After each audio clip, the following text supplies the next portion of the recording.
जय हिंद फ्रेंड्स, सभी साथियों को प्यार भरा नमस्कार। कैसे हो आप सभी? हम आशा और उम्मीद करेंगे आप सभी स्वस्थ हो, मस्त हो।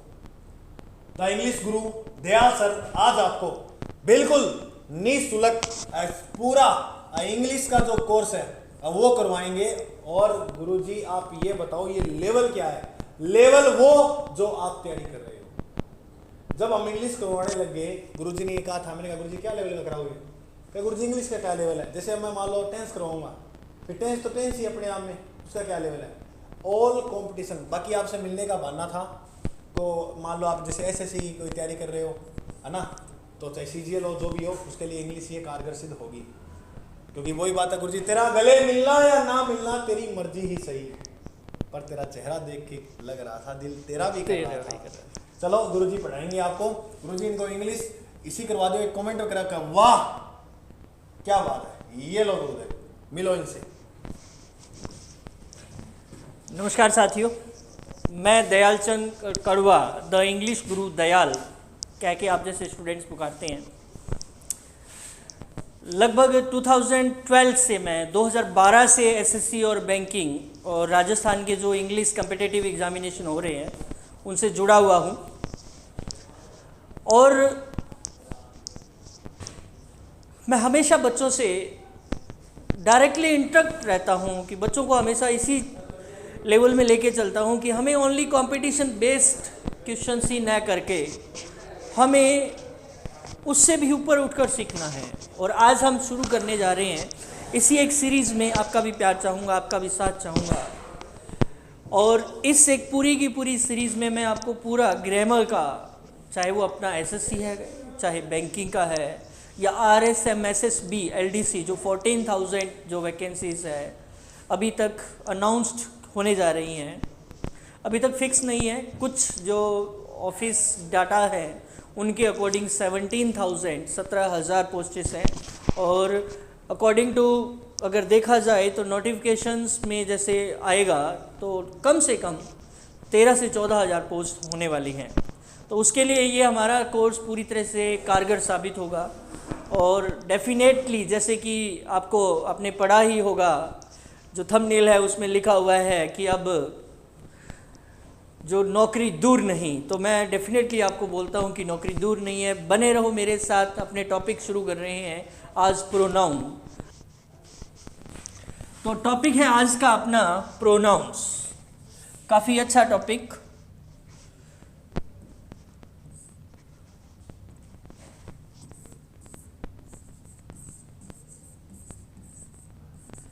बड़ा ही बेसिक सा टॉपिक है और इसके बारे में हम बहुत कुछ जानेंगे। सिर्फ नाम मात्र नहीं है प्रोनाउंस।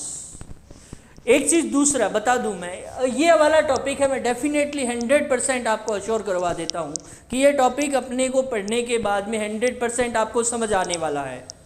और ये भी बोल देता हूँ, अगर आपको ये टॉपिक समझ में मेरे से पढ़ाने के बावजूद भी नहीं आता तो दुनिया में कोई ऐसा टीचर नहीं है जो आपको ये टॉपिक समझा सके। चलो करते हैं स्टार्ट इस टॉपिक को। प्रोनाउंस होता क्या है? प्रोनाउंस की बात करें तो प्रोनाउन को साधारण भाषा में आप हिंदी के अंदर देखा जाए तो सर्वनाम कहते हैं। बहुत ही आसान है। क्या होता है सर्वनाम? क्यों ज़रूरत पड़ती है हमें? और इंग्लिश में हमारे एग्ज़ाम में कैसे क्वेश्चन आते हैं? अगर हमें ये बेसिक पता है इस प्रोनाउंस का तो बहुत से टॉपिक्स हैं ऑटोमेटिक अपने सही होने वाले हैं। तो जैसे प्रोनाउन होता क्या है, चलो करते हैं बात। क्या होता है प्रोनाउन? प्रोनाउंस क्या होते हैं कि pronouns are the words.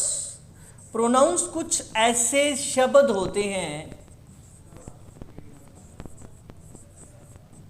That are used at the place of a noun. एक नाउन की जगह पर जो काम आने वाले जो शब्द होते हैं उन्हें हम प्रोनाउंस कहते हैं। जैसे हमने एक छोटा सा सेंटेंस लिया और उस सेंटेंस के अंदर हम देखेंगे कि एक सेंटेंस से बार बार, अब क्वेश्चन ये उठता है कि सर हम प्रोनाउन का यूज़ क्यों करते हैं? क्या ज़रूरत क्या है प्रोनाउन के यूज़ करने की? जैसे अपने एक एग्जाम्पल उठाता हूँ मैं, यहाँ पर छोटा सा एक एग्जाम्पल लेते हैं और अपने बोलते हैं कि जैसे ये कोई एक पर्सन है कि Raman is an intelligent boy. मैंने बोला, बिल्कुल एक सिंपल सा सेंटेंस बोला कि रमन क्या है, एक इंटेलिजेंट बॉय है, एक काफ़ी चतुर लड़का है। और अगर मैं इसे दोबारा बोलना चाहूँ कि Raman always gets good marks. अब ये दो सेंटेंस लिखे मैंने कि रमन एक अच्छा लड़का है, रमन हमेशा अच्छे अंक प्राप्त करता है। अगर ऐसा ही होता रहा, बार बार ये जो रमन है वो रिपीट होता रहा, यहाँ पे हम देखें कि ये जो रमन है ये क्या हो रहा है, इधर रिपीट हो रहा है। अगर ऐसे ही ये रिपीट होता रहा तो सेंटेंस क्या है, थोड़ा सा बोरिंग सा लगेगा। एक ही चीज़ को बार बार हम संज्ञा को रिपीट कर रहे हैं और हम इसी रिपीटिशन को रोकने के लिए हम किसका यूज़ करते हैं, प्रोनाउन का यूज़ करते हैं। अब अगर इस सेंटेंस को सही ढंग से हम लिखना चाहें तो इस सेंटेंस को सही ढंग से हम कैसे लिख पाएंगे कि इस सेंटेंस में सही ढंग से हमें लिखना है तो हमें इस सेंटेंस का जो सही में लिखना होगा कि Raman is an intelligent boy.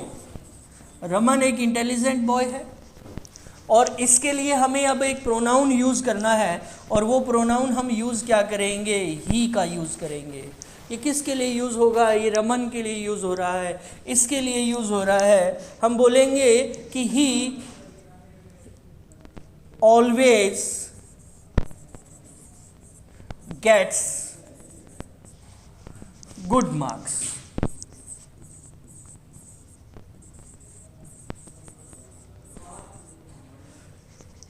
तो ये ही आया है। ये क्यों यूज़ किया, क्योंकि ये बार बार रिपीट हो रहा था और जब बार बार किसी चीज़ का रिपीटिशन होता है, इसको अवॉइड करना चाहते हैं, हम इसको हटाना चाहते हैं कि सेंटेंस हमारा बोरिंग न लगे, तो इसलिए हम यूज़ किसका करते हैं, प्रोनाउन का यूज़ करते हैं। बहुत से प्रोनाउंस हैं, चलते हैं अपने साथ और एग्ज़ाम में हम देखेंगे कि कैसे कैसे प्रोनाउंस हैं और उसके क्वेश्चंस हैं वो कैसे आने वाले हैं।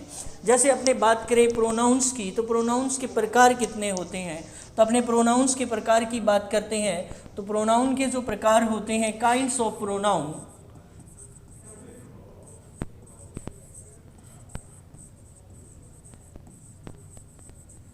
Pronounce there are 9 kinds of pronouns आती है। अगर प्रोनाउंस के काइंड की बात करें तो 9 है यहाँ पर। कुछ बुक्स आपको 10 भी बताएंगे, कुछ बुक्स आपको 11 भी बताएंगी, लेकिन मैंने 2 प्रोनाउंस जो अलग अलग बताए हुए हैं उनको कंबाइन पढ़ाता हूँ। इसको हम कंबाइंडली ऐसे जानेंगे कि डिफरेंस क्या होना चाहिए, क्योंकि मेरा मानना है कि अगर हमें डिफरेंस पता है दोनों के बीच में तो ऑटोमेटिक अपने अदर वाला भी सीख जाएंगे कि उसको किसी और नाम से भी पुकारते हैं। चलो करते हैं स्टार्ट, अपने शुरू करते हैं इसे प्रोनाउंस के लिए। तो ये जो प्रोनाउंस है, अपना जो फर्स्ट वाला जो प्रोनाउन है ये क्या रहने वाला है, जो फर्स्ट वाला प्रोनाउन है बड़ा ही आसान सा प्रोनाउन है, इसे बोलते हैं पर्सनल प्रोनाउन। पर्सनल प्रोनाउन क्यों यूज़ होते हैं, पहली बात ये कि ये यूज़ कहाँ कहाँ होने वाले हैं, तो मैं बता दूं कि ये यूज़ कहाँ कहाँ होने वाले हैं। ये यूज़ हमारे इंग्लिश के बेसिक सभी टॉपिक्स में यूज़ होते हैं, चाहे आप टेंसेस से उठा लीजिए, वॉइस को उठा लीजिए, नरेशन को उठा लीजिए, ट्रांसफॉर्मेशन को उठा लीजिए, डिग्री को उठा लीजिए, एडजेक्टिव्स को उठा लीजिए। हर जगह जहाँ जहाँ सब्जेक्ट यूज़ होता है, जहाँ जहाँ ऑब्जेक्ट यूज़ होता है, वहाँ वहाँ हम इस पर्सनल प्रोनाउन का यूज़ कर सकते हैं। सबसे बेसिक थिंग और हमें याद भी होना चाहिए, जैसे कि नाम से पता चल रहा है कि पर्सनल प्रोनाउन पर्सन को बताता है, एक व्यक्ति के लिए यूज़ होता है। और ये जो पर्सनल प्रोनाउंस होते हैं ये होते कितने हैं, ये बेसिकली पर्सनल प्रोनाउंस अपने तीन होते हैं। पहला पर्सनल प्रोनाउन कौन सा रहेगा, तो इसके लिए अपने पहले पर्सनल प्रोनाउंस को बोलेंगे फर्स्ट पर्सन। पहला पर्सन है अपना फर्स्ट पर्सन, जैसे कि नाम से जाहिर है। तो अगर अपने दूसरे की बात करें, दूसरा कौन सा है, तो दूसरा हमारा रहने वाला है सेकंड पर्सन।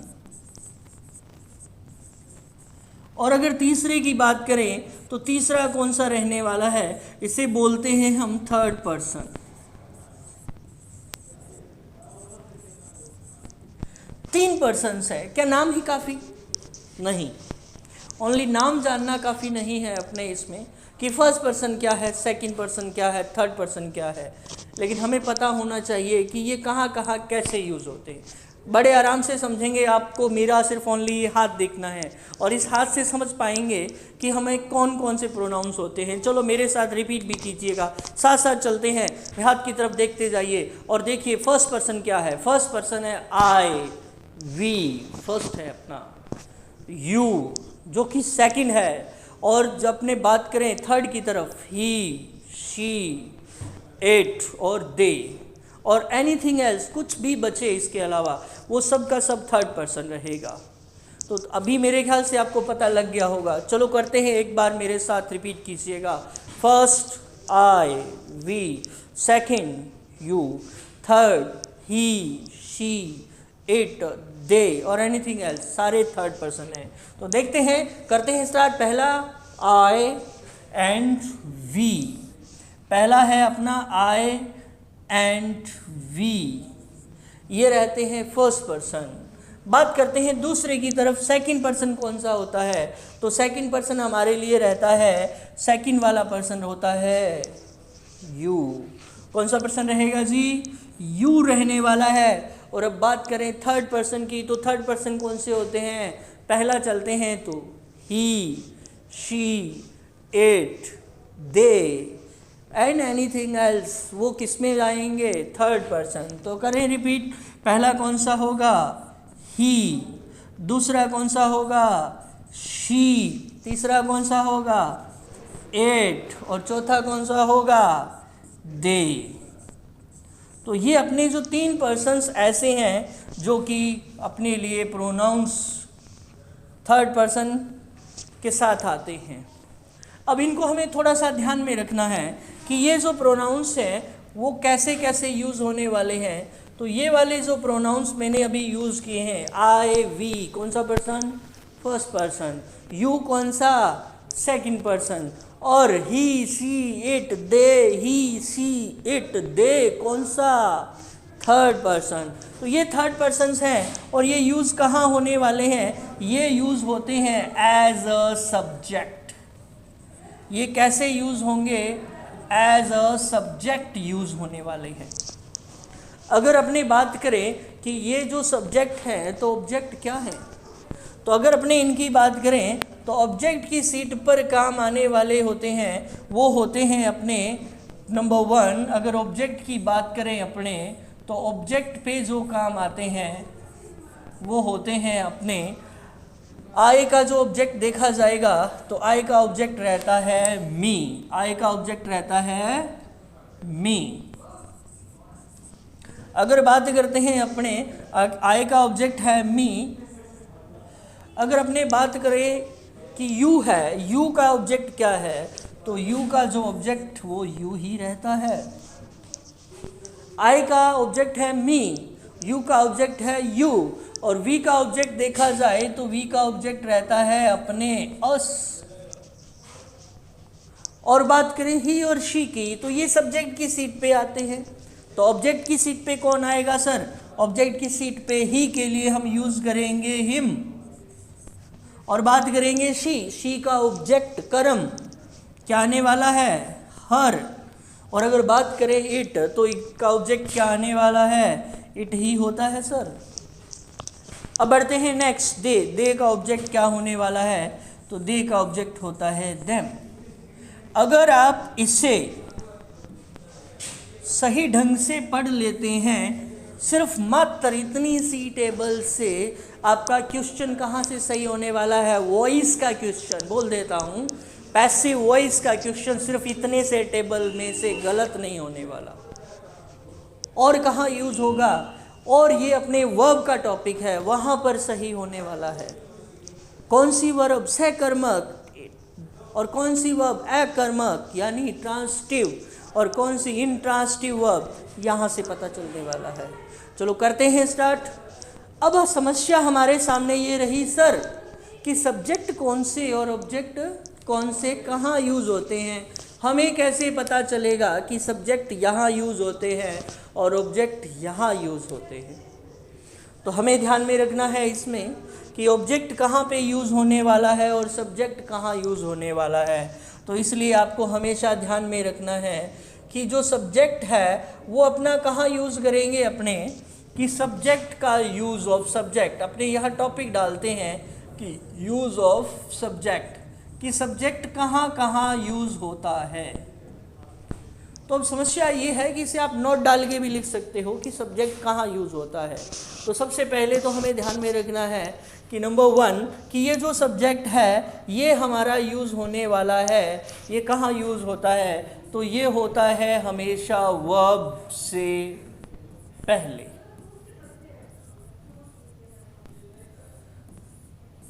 आपकी जो वर्ब आती है कि वर्ब से पहले हमें क्या यूज़ करना होता है, सब्जेक्ट यूज़ करना होता है। कि जब भी वर्ब आती है उससे पहले देखोगे तो आपको सब्जेक्ट मिलेगा। अब वर्ब क्या होता है उसको करते हैं। पहले मैं एग्जाम्पल बोलता हूँ, एक छोटा सा एग्जाम्पल करके देखते हैं और उसके बाद देखते हैं। जैसे एक छोटा सा मैंने एग्जाम्पल लिखा, मैं बोल रहा हूँ कि ही जनरली स्पीक्स इंग्लिश। अब इस सेंटेंस के अंदर सब्जेक्ट पहचानना है हमें कि सब्जेक्ट क्या होगा।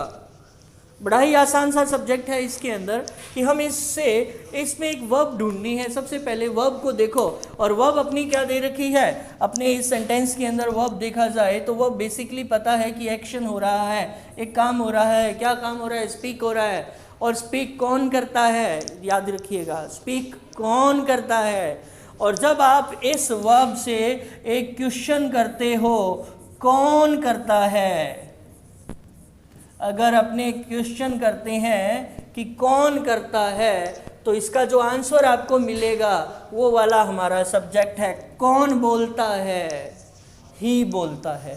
तो ही अपना यहाँ पर क्या है, सब्जेक्ट है सर। अब बढ़ते हैं और सब्जेक्ट कहाँ यूज़ हो सकता है। हमें नंबर 1 वर्ब देखना है और वर्ब से क्वेश्चन करना है कौन का, और जो भी हमें आंसर मिलता है वो हमेशा सब्जेक्ट की सीट पे बैठता है। जैसे एक सेंटेंस और उठाता हूँ, बड़ा ही अजीब सा सेंटेंस देखने में लगेगा आपको, लेकिन बिल्कुल सही सेंटेंस है। जैसे देखा जाए कि ये मैंने लिखा इधर एक छोटा सा example, in that corner he sits and watches the match. It means वो रोज़ाना कहीं एक पर्टिकुलर कॉर्नर है वहाँ बैठता है और लगातार मैच देखता है। अब इस सेंटेंस के अंदर हमें देखना है कि सब्जेक्ट कौन है, फाइंड आउट करते हैं। हमारे दिमाग में रहता है कि सब्जेक्ट कहाँ है, सब्जेक्ट कहाँ है सब्जेक्ट। तो अपने देखते हैं वर्ब देखते हैं, और यहाँ पे जैसे ही आपने वर्ब देखा कि वर्ब क्या है, सिट्स, है ना। वर्ब क्या है अपना, one things sits verb is there, कि अपने यहाँ पर देखें तो वर्ब कौन सा रहेगा, तो ये वर्ब है अपना सिट्स।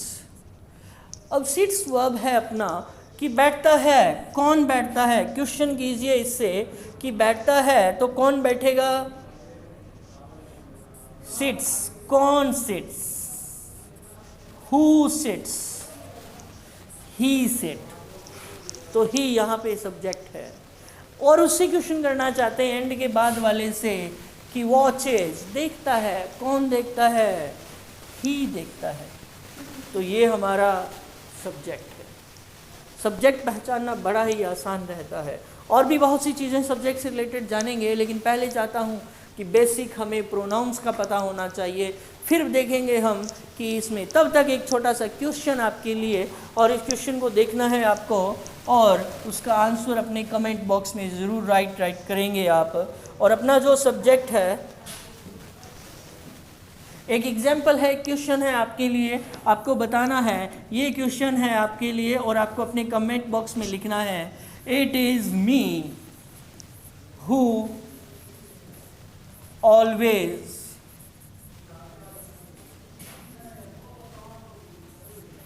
Help you. एक छोटा सा सेंटेंस है और आपको इसे पहचानना है कि इसके अंदर मैंने एक एरर डाल दिया है, एक गलती डाल दी है और उस एरर को आपको फाइंड आउट करना है और मुझे कमेंट बॉक्स में लिखना है। आई एम वेटिंग, मैं इंतज़ार कर रहा हूँ आपके कमेंट बॉक्स का और कुछ ही देर बाद में मैं आपको इसका आंसर बताने वाला हूँ। तब तक रहिए कैरी ऑन। बढ़ जुड़ते हैं नेक्स्ट की तरफ। ऑब्जेक्ट्स क्या होता है, तो बात करें अपने ऑब्जेक्ट्स की कि ऑब्जेक्ट्स कहाँ यूज़ होने वाले हैं और होता क्या है। नंबर बात करें ऑब्जेक्ट्स की तरफ। ऑब्जेक्ट होता क्या है, इसे जनरली अपने हिंदी में बोलते हैं कर्म।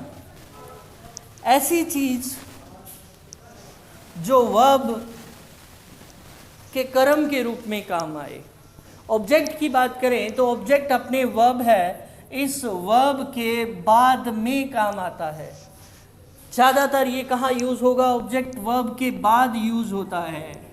जैसे कि एग्जाम्पल के तौर पे देखा जाए तो हम एक एग्जाम्पल देखते हैं छोटा सा कि एग्जाम्पल लिया मैंने यहाँ पर, यहाँ लिखते हैं अपने रोहित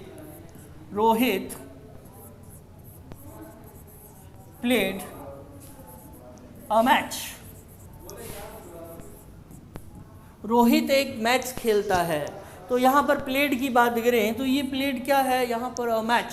प्लेड्स के बाद भी जो बैठा है वो हमारा कौन सा केस रहने वाला है, ये हमारा ऑब्जेक्ट रहने वाला है। अगर इसी जगह नाउन की जगह कोई प्रोनाउन यूज़ हो जाता है, जैसे कि मैंने एक एग्जांपल लिया यहाँ पर, छोटा सा एक एग्जांपल लेता हूँ, जैसे कि लिखा हुआ है कि रोहित कॉल्ड मी।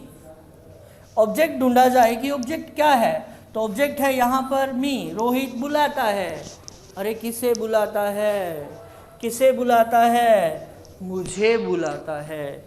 तो किससे का जो भी आंसर आए आपके सामने, हुम का जो भी आंसर आए आपके सामने, वो हमारा ऑब्जेक्ट रहता है। अगर बोला जाए कि इसमें ऑब्जेक्ट क्या है, तो ऑब्जेक्ट यहाँ पर अपना जो मी है ये ऑब्जेक्ट है। अगर अपने इससे क्वेश्चन करते हैं ऊपर वाले से कि क्वेश्चन किया हमने प्लेड, खेला, प्लेड। अगर क्वेश्चन किया क्या खेला, क्या खेला, इसने मैच खेला। क्या खेला, मैच खेला। और यहाँ पर ये मैच है वो क्या है, तो ये मैच अपना ऑब्जेक्ट है। तो ये बात नोट करने वाली है कि वर्ब के बाद ऑब्जेक्ट देखना है और ऑब्जेक्ट देखना है, आपको पहचानना है। तो इसके लिए हमने दो चीज़ें की, बड़ी आसान सी चीज़ें की कि हमने अगर ऑब्जेक्ट को फाइंड आउट करना है तो इसके लिए हमें क्या करना है, दो क्वेश्चन करने हैं। एक क्वेश्चन आपको क्या करना है, पहला क्वेश्चन है व्हाट। जैसे ही व्हाट का आंसर आपको मिले, क्या का आंसर मिले, वो ऑब्जेक्ट। दूसरा देखना है सर, आपको क्वेश्चन करना है हुम, मतलब किसे या किसको का जो आंसर मिले वो रहता है अपना ऑब्जेक्ट। आगे बढ़ते हैं। इनके ऑब्जेक्ट्स के नाम भी हैं, एक को डायरेक्ट बोला जाता है, दूसरे को इनडायरेक्ट बोला जाता है। इसकी चर्चा करेंगे आगे। अब बढ़ते हैं नेक्स्ट अपने कि और ऑब्जेक्ट कहाँ आता है सर।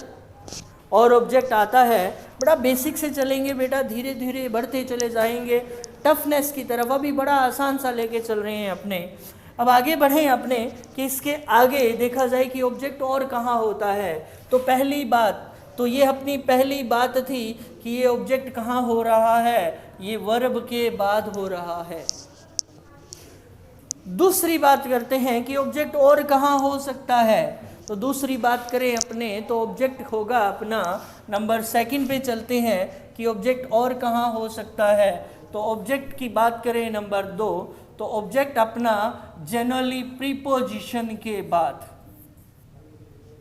आपका जो जब भी आपके सामने ये वाला जो वर्ड यूज हो रहा है, वर्ड यूज हो रहा है प्रीपोजिशन, कि जब भी आपके सामने प्रीपोजिशन आ जाए तो प्रीपोजिशन के बाद जो भी शब्द आता है वो उसका ऑब्जेक्ट होता है सर। कि जैसे बात करें आपके सामने प्रीपोजिशन होते क्या हैं, कौन कौन से शब्द हैं जो प्रीपोजिशन की तौर पे यूज़ होने वाले हैं। जैसे कि बात करें फोर के बाद में हमेशा ऑब्जेक्ट आता है। जैसे बात करें अपने इन, जैसे बात करें अपने टू, जैसे बात करें अपने टुवर्ड्स, जैसे बात करें अपने अप, जैसे बात करें अपने डाउन, ये सारे के सारे जो शब्द हैं प्रीपोजिशंस हैं। और इनके बाद जितने भी यूज़ होने वाले शब्द हैं वो सारे के सारे, वो चाहे अपनी संज्ञा है या सर्वनाम, वो सारा ऑब्जेक्टिव केस में यूज़ होता है।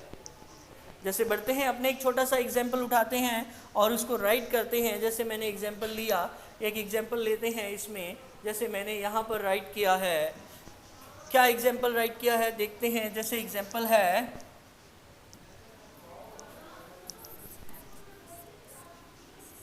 I brought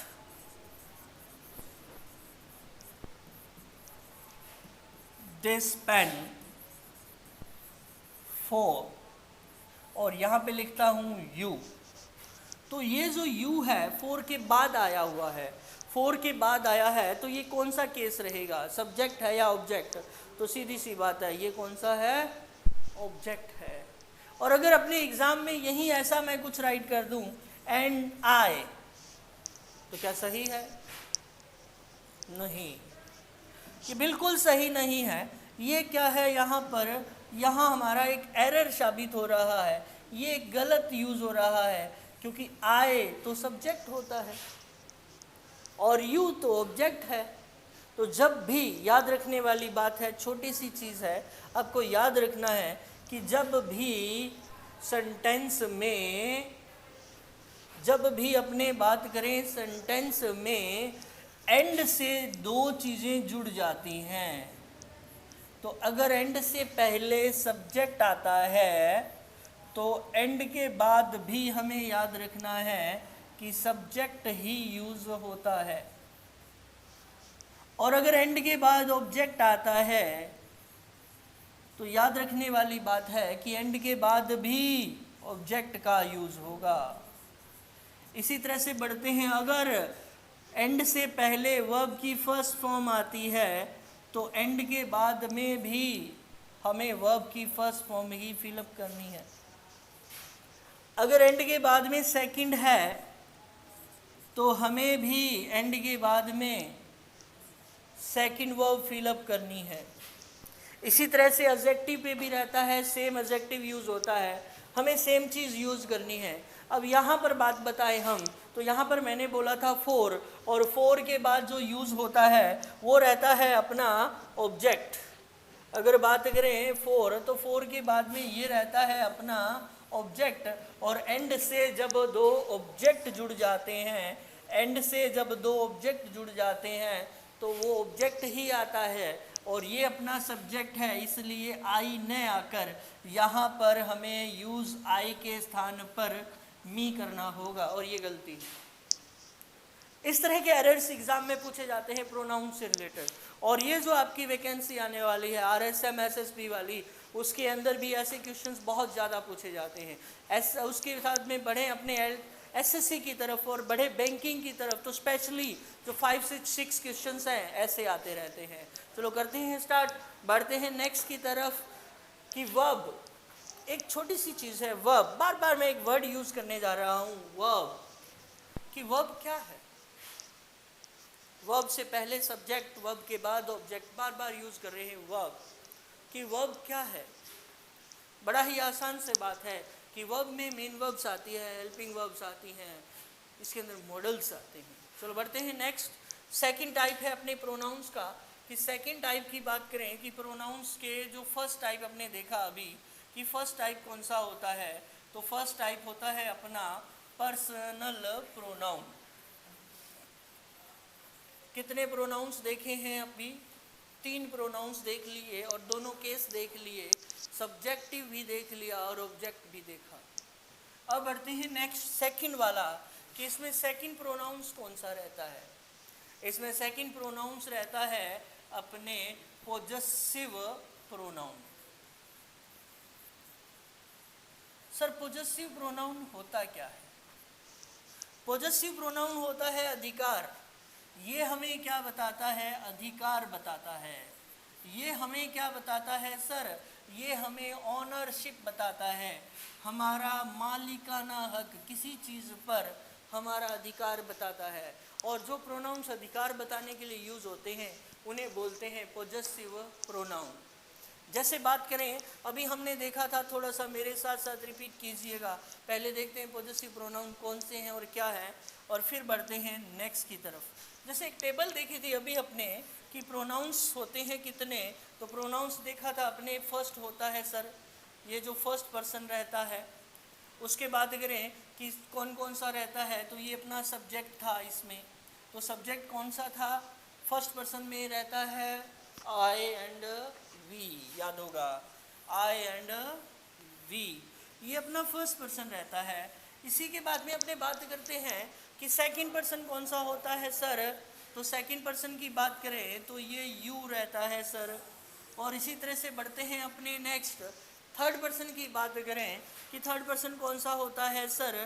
तो मैंने बोला था I and we first, you second, he she it they third. तो करते हैं start. He she it and they, ये रहते हैं अपने कौन से? ये रहते हैं थर्ड पर्सन। ये है अपने थर्ड पर्सन। अब इनका ऑब्जेक्ट्स देखे थे अपने, तो ऑब्जेक्ट्स के तौर पे भी थोड़ा सा बताइएगा मुझे कि ऑब्जेक्ट्स क्या रहता है। ऑब्जेक्ट्स की बात करें तो आई का ऑब्जेक्ट रहता है मी, वी का ऑब्जेक्ट रहता है अस, यू का ऑब्जेक्ट रहता है यू, और अपने बात करें ही का ऑब्जेक्ट रहता है हिम, और इसी तरह से बात करें शी, तो शी का ऑब्जेक्ट रहता है हर। आगे बढ़ते हैं नेक्स्ट इट। तो इट का ऑब्जेक्ट क्या होता है? तो इट के ऑब्जेक्ट की बात की जाए तो इट का ऑब्जेक्ट रहता है इट, और दे का ऑब्जेक्ट होता है सर देम। दे का ऑब्जेक्ट है देम। अब हम किसकी बात कर रहे थे सर? अभी हम बात कर रहे थे पॉजेसिव की। सर पॉजेसिव क्या होता है? पॉजेसिव की बात करें अपने, तो पॉजेसिव की बात की जाए तो पॉजेसिव अपने रहता है जो अभी अपने पढ़ने जा रहे हैं। पॉजेसिव, पॉजेसिव है क्या? पॉजेसिव प्रोनाउन है या पॉजेसिव एडजेक्टिव है? काफ़ी नोट करने वाली बात रहेगी अपनी कि पॉजेसिव प्रोनाउन है सर या फिर पॉजेसिव एडजेक्टिव है सर। तो बता दूं मैं, पॉजेसिव प्रोनाउन अलग होता है और एडजेक्टिव अलग होता है। क्या होता है अभी चेक करते हैं। अगर बात करें पॉजेसिव एडजेक्टिव की, विशेषण की, तो ये जो रहता है आई मी, और ये वाला जो माय है जिसे जनरली पॉजेसिव प्रोनाउन बोला जाता है, ये पॉजेसिव प्रोनाउन नहीं है, ये है पॉजेसिव एडजेक्टिव। क्यों? अभी चेक करते हैं। आगे बढ़ते हैं नेक्स्ट। तो सर ये पॉजेसिव एडजेक्टिव है तो प्रोनाउन क्या होगा? तो बात करें आई, आई का पॉजेसिव जो प्रोनाउन होता है वो होता है अपना माइन। और बड़ी बात यू, तो यू का क्या रहता है? एडजेक्टिव होता है योर, और उसके बाद में आगे बढ़ते हैं तो ये रहता है आपका योर्स। इसी की तरह से बढ़ते हैं नेक्स्ट की तरफ चलते हैं। तो नेक्स्ट के अंदर अपने देखा जाए तो जैसे कि हिम है, तो हिम का रहता है हिज, और इधर भी रहता है हिज, और इधर बढ़ते हैं तो ये रहता है हर, और इधर बढ़ते हैं तो ये रहता है सर हर्स। इधर बढ़ते हैं तो ये रहता है इट और एस, इट्स, और इधर बढ़े तो कुछ खास नहीं है, सेम का सेम रहता है। बढ़ते हैं नेक्स्ट। देयर की बात करें तो दे होता है, दे में आता है ये देयर, ये अपना पॉजेसिव एडजेक्टिव रहता है। और अगर इधर आए तो ये होता है अपना देयर्स, ये रहता है अपना देयर्स, ये है देयर्स। अब समस्या हमारे सामने, क्वेश्चन कैसे आते हैं एग्जाम में? सर ये तो बिल्कुल आपने बता दिया कि आई है अपना सब्जेक्टिव केस रहता है, आई का ऑब्जेक्ट अपना मी होता है और आई का एडजेक्टिव अपना माय होता है। आई का प्रोनाउन देखा जाए पॉजेसिव प्रोनाउन, तो पॉजेसिव प्रोनाउन माइन रहता है। और वी है, वी का अस, आवर, अस, और उसके बाद बढ़े तो ये रहेगा अपना 1 सेकेंड, ये रहेगा इधर आवर, और इधर रहेंगे तो बढ़ते हैं अपने, इधर रहेगा आवर्स। तो सर ये कैसे हो रहा, हमें ये जानना है कि सर ये हुआ कैसे, इन दोनों में डिफरेंस क्या है, सिर्फ पढ़ना ही मात्र है या क्वेश्चन कैसे आते हैं। तो अभी करते हैं चर्चा कि एग्जाम में क्वेश्चन कैसे आने वाले हैं, कैसे हमें पता चलेगा कि ये हमारा जो पॉजेसिव एडजेक्टिव है या पॉजेसिव प्रोनाउन है। जैसे बात करें योर, पॉजेसिव एडजेक्टिव है या पॉजेसिव प्रोनाउन है। चलो करते हैं चर्चा, एग्जाम में क्वेश्चन कैसे आते हैं। एग्जाम में क्वेश्चन आते हैं पॉजेसिव एडजेक्टिव के। तो बात करें पॉजेसिव एडजेक्टिव,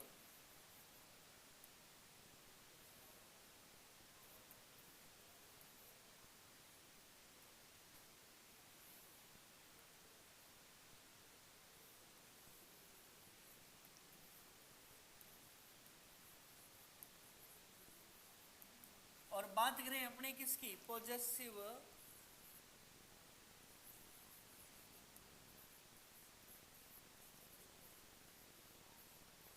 प्रोनाउन।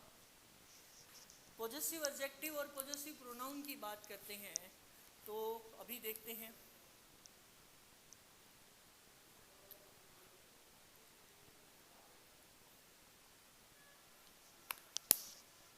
अभी चलते हैं बेटा पॉजेसिव एडजेक्टिव और पॉजेसिव प्रोनाउन। एडजेक्टिव में क्या रहता है कि ये जनरली नाउन्स को फॉलो करता है। जैसे मैंने बोला कि ऐसे बोलता हूं कि I don't bring my lunch box. मैंने यहाँ बोला I don't bring my lunch box, और दूसरा मैं बोलता हूँ कि दिस